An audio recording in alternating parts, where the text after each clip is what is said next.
Basically, I figured what I'll do before I ride, I wanted to explain the Onewheel to my friends that are interested, and those who aren't can just click off of the video, that's fine.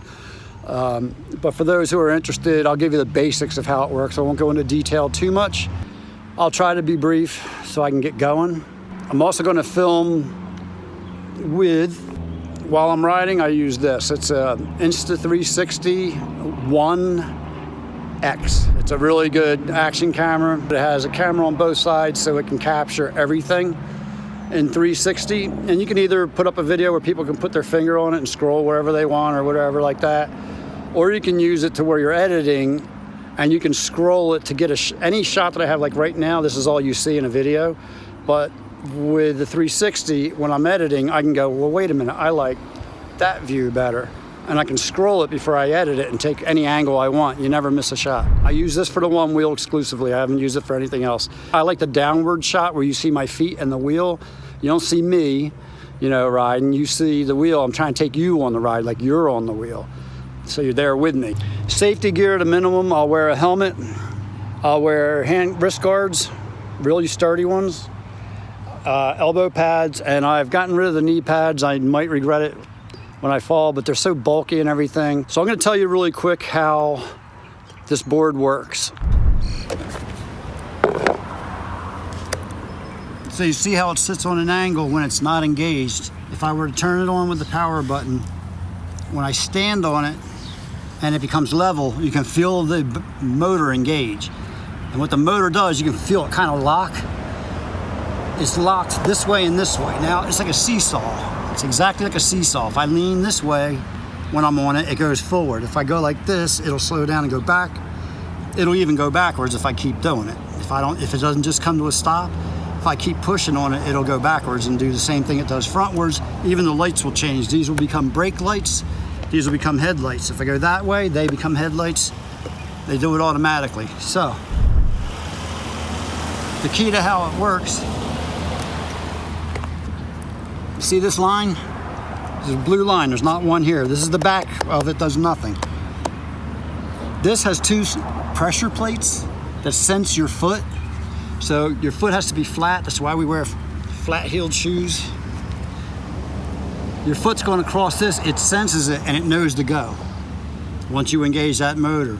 If you were to lift up your heel and only have the toe, that's how you kind of disengage. You slow down, come to a stop while you're still balanced and kind of either jump off the board like I do, or you can put your toe and lift your heel up and only one sensor's sensing it and it'll cut off. So if you were to do that and standing on it and lifted your toe up or lifted your heel up when you're going slow, it will go like that and you're done.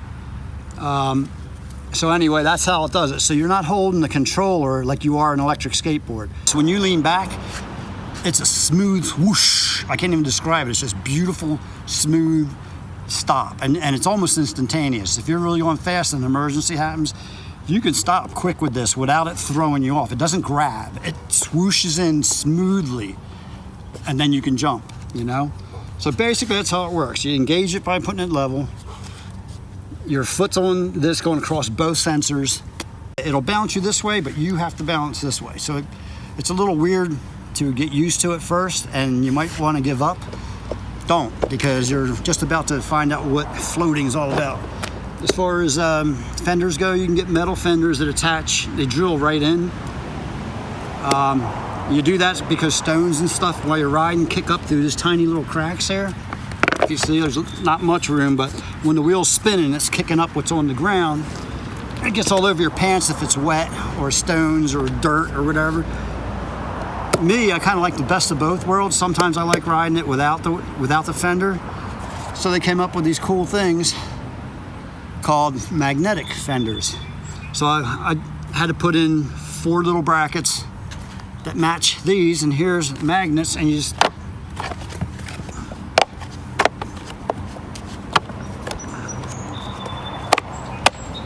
it's on, right? You're riding, you don't want it on, take it off.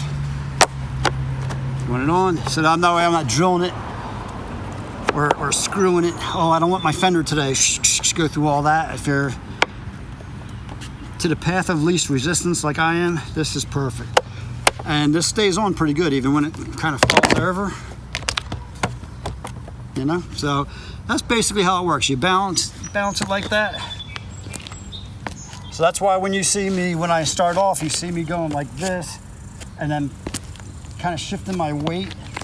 It engages right about there, and then you go.